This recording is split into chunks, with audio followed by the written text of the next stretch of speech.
ایک شخص کی اکلوتی بیٹی تھی۔ بیٹی کی شادی کے دن قریب تھے۔ اس نے جہیز کا سارا سامان مہیا کیا۔ باپ نے جہیز کا سارا سامان اکٹھا کیا۔ جس دن بیٹی کی شادی تھی، بیٹی کی بارات تھی، عین اسی دن موت کے فرشتے نے حملہ کیا، بیٹی کی روح نکال کے چلا گیا۔ ادھر سے باراتی بارات لینے کے لیے گھر سے روانہ ہوئے۔ عین اسی دن، بارات کے دن، جس دن بیٹی نے رخصت ہونا تھا، موت کے فرشتے نے حملہ کیا۔ اس نے نہ دیکھا یہ خوشیوں سے بھرا گھر ہے، اس نے ایک پل میں خوشیوں کو اجاڑ کے رکھ دیا۔ موت نے ایک پل میں خوشیوں کو غمگینگیوں میں بدل کے رکھ دیا۔ نہ رحم کیا۔ دور سے آنے والی بارات کو کسی نے کہا تمہاری شادی بربادی میں بدل گئی، اب وہ تمہارے لیے دلہن نہیں رہی، گھر میں لاش پڑی، گھر میں میت پڑی۔ مبارکباد دینے کے لیے جو آئے تھے وہ فاتحہ پڑھ کے جانے لگے، جنازہ پڑھ کے جانے لگے۔ روتے ہوئے باپ کی اچانک نظر جب مری ہوئی بیٹی کے جہیز پر گئی نا، تو اس نے ایک چیز کی کمی محسوس کی۔ تو روتے ہوئے باپ نے دکھ بھرے انداز میں دو لفظ کہے، دو جملے کہے جسے سننے کے بعد کلیجہ پھٹنے کو آ جاتا ہے۔ روتے ہوئے باپ نے کہا نہ آیا یاد اے آرام اس نامرادی میں، کفن دینا تم ہی بھولے تھے ہم سامان شادی میں۔ ہم نے سب کچھ تو خرید لیا تھا، ہم نے سب کچھ جہیز کے لیے لے لیا تھا، لیکن بیٹی کے لیے کفن نہیں لیا تھا۔ موت جس گھر میں آ کے ڈیرا ڈال دے تو ماؤں کی گود خالی ہونے لگ جاتی ہے، بہنوں کا سہاگ چھن جاتا ہے، بیٹیوں کا فیوچر بظاہر تاریک نظر آنے لگ جاتا ہے۔ یہی موت ہے۔ موت اور زندگی کی کشمکش ابتدا سے چلی آ رہی ہے۔ موت اور زندگی دونوں کی کشمکش، دونوں کی لڑائی ابتدا سے چلی آ رہی ہے۔ زندگی نے یہ دعویٰ کیا کہ میں ہمیشہ کے لیے دنیا میں رہوں گی۔ موت نے نہ اسے ناکام بنایا بلکہ اسے جھوٹا کر کے زمانے کو دکھایا۔ آج کا انسان محل بناتا ہے، دنیا میں رہنے والا انسان محل بناتا ہے، مکان بناتا ہے، کوٹھی بناتا ہے، بنگلے بناتا ہے، بینک بیلنس، گاڑی، نام، شہرت، سب کچھ بناتا ہے۔ اس نے بڑے بڑے مضبوط قلعے بنائے، موت سے بچنے کے لیے اس نے مضبوط جنگلے ڈالے، لیکن جب موت نے حملہ کیا، جب موت نے ڈیرا ڈالا تو سب کچھ اجاڑ کے رکھ دیا۔ خوبصورت مکانوں میں رہنے والے مکین چل بسے، جب گاہک آئے تو دکاندار چلے گئے تھے، ہنستے ہوئے گھر غم زدہ ہو گئے، خوشیاں غمی میں تبدیل ہوتی گئیں۔ آج تو طاقتور ہے اے نوجوان، آج تو طاقتور ہے، آج تو کڑیل نوجوان ہے، آج تیری طاقت اور قوت کے کیا کہنے، آج زمانے کو انگل پہ تو نچا لیتا ہے، ہاتھیوں کو تو بٹھا لیتا۔ آج تیری طاقت کے شہرے ہیں، آج تیری عظمت کے تنتنے ہیں، آج تو شہزادہ ہے، آج تو گھڑ سوار ہے، آج تو پہلوان ہے۔ اے بندے ذرا اپنے ماضی کی طرف جھانک کر کے دیکھنا، تجھے تو چار پئی کے سہارے چلنا بھی نہیں آتا تھا۔ مجھے اتنا بتا دے کہ تجھے چار پئی کے سہارے چلنا کس نے سکھایا؟ چل ماضی کی طرف نہیں دیکھتا نہ دیکھ، اپنے مستقبل کی طرف جھانک کر کے دیکھ لے۔ ایک بار پھر تیرے اوپر وقت آنے والا ہے، ایک بار پھر تیرے اوپر بجلی کڑکے گی، ایک بار پھر تیری بولتی بند ہو جائے گی، ایک بار پھر تجھے چار پئی پہ سلا دیا جائے گا، تجھ سے طاقت چھین لی جائے گی، قوت چھین لی جائے گی۔ جب تجھ سے طاقت چھین لی جائے گی، جب 50 سال سے اوپر والی عمر میں جائے گا، 60 سال کی طرف، 70 سال کی طرف جائے گا، تو پھر تیرے ہاتھ تو ہوں گے ایسے کانپتے رہیں گے۔ تو سوچے گا، چیخے گا، چلائے گا میرے ہاتھوں کیا ہو گیا؟ انگلیاں تو پوریاں ہیں، 1 2 3 4 5 انگلیاں پوری ہیں، لیکن میرے ہاتھ کانپتے کیوں ہیں؟ میرا اللہ فرماتا ہے وہ وقت آنے والا ہے، ایک بار پھر میں تجھے چار پئی پہ لٹا دوں گا، تیرے ہاتھ تو ہوں گے، تیرے ہاتھوں سے طاقت چھین لوں گا۔ پھر کیا ہوگا؟ جب میں تجھے چار پئی پہ لٹاؤں گا، تیرے اوپر بجلی کڑکاؤں گا، تیری بولتی بند کروں گا، پھر کیا ہوگا؟ تیرے کان تو ہوں گے، سننے کی صلاحیت چھین لوں گا، تو نہیں سن پائے گا، تو کہے گا اوہو میرے کانوں کو کیا ہو گیا ہے، یہ سنتے کیوں نہیں ہے؟ اللہ فرماتا ہے میں تیرے کانوں سے سننے کی صلاحیت چھین لوں گا۔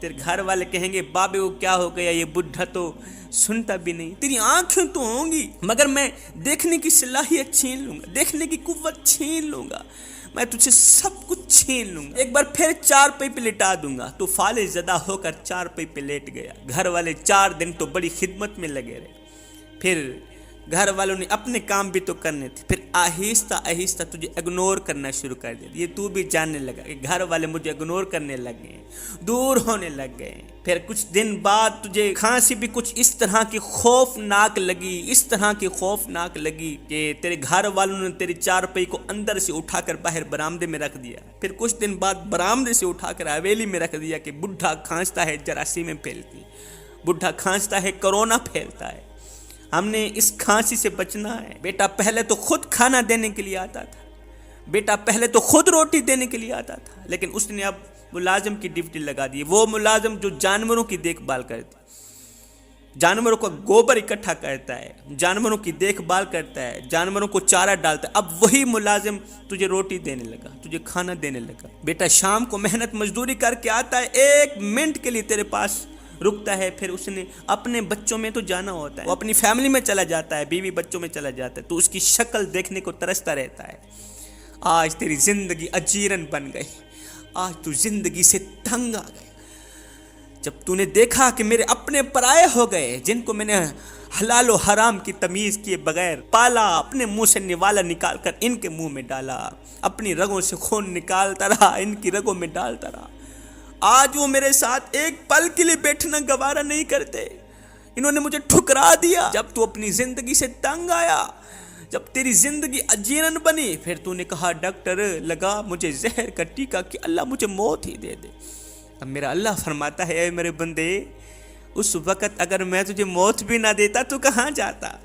جب تو موت مانگ رہا تھا، زندگی سے اتنا تنگ آ گیا تھا، تجھے کوئی پانی دینے والا نہیں تھا، تجھے کوئی کھانا دینے والا نہیں تھا، اس وقت اگر میں تجھے موت بھی نہ دیتا تو کہاں جاتا؟ میں نے تمہیں موت دی، یہ بھی میرا تم پر احسان، میں نے تمہیں زندگی دی، یہ بھی میرا تم پر احسان، پر میں شکر کر ہم نے تجھے موت عطا کر دی، اور یہ بھی شکر کر ہم نے تجھے قبر جیسا خوبصورت مکان دیا ہے۔ دیکھتے نہیں ہو جب کتا مر جاتا ہے تو کتے کو اٹھا کر روڑی پہ پھینک دیا جاتا ہے، اگر تمہیں بھی اٹھا کر باہر روڑی میں پھینک دیا جاتا تو کیا تھا؟ لیکن فرمایا نہیں، یہ میرا شاہکار ہے، پہلے اسے غسل دو، پھر اس کو چٹا لباس پہنا دو۔ میرے شاہکار نے ساری زندگی غربت میں گزاری ہے، اچھا کپڑا نہیں پہن دیکھا، اسے خوبصورت سا لباس پہنا دو، لٹھے کا سوٹ پہنا دو، اور ہاں جگہ جگہ پہ خوشبو بھی لگا دینا۔ آج دشمن بھی تیرا منہ دیکھنے آ رہا ہے، آج زمانہ تیرا منہ دیکھ، ایمان سے بتا کیا یہ تیرا کالا منہ دکھنے کے قابل ہے؟ لیکن اللہ نے اس قابل بنایا ہے۔ اس کو اٹھاؤ، قبرستان کی طرف لے جاؤ، بڑے پروٹوکول سے اٹھانا، بڑی عزت کے ساتھ اٹھانا۔ آج تو دلہا بنا ہوا ہے، زمانہ تیری بارات بنی، تو آگے آگے، لوگ پیچھے پیچھے، تیرا پروٹوکول اتنا ہے، آج امام کعبہ بھی آ جائے وہ بھی پیچھے ہے، تیری لاش آگے۔ میرا اللہ فرماتا ہے بندے دیکھ تو صحیح، بتا تو صحیح، تو نے ہمارے ساتھ کیا کیا اور ہم نے تیرے ساتھ کیسا اچھا سلوک کیا؟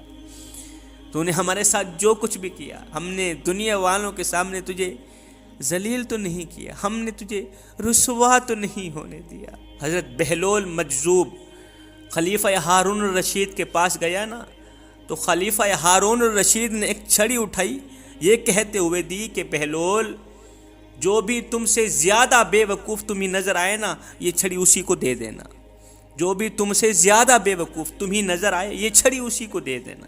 بہلول اللہ والا تھا، مجذوب فقیر تھا، اللہ کا ولی تھا، اس نے بڑی ہی سنجیدگی کے ساتھ وہ چھڑی بسم اللہ پڑھ کے لے لی اور اپنے پاس محفوظ کر لی۔ کافی عرصہ بیت گیا، بادشاہ کو بھول گئی وہ چھڑی، بھول گئی وہ بات۔ کافی عرصے کے بعد خلیفہ ہارون الرشید بیمار ہو گیا، اتنا بیمار ہوا کہ بچنے کی امید بھی نہ رہی۔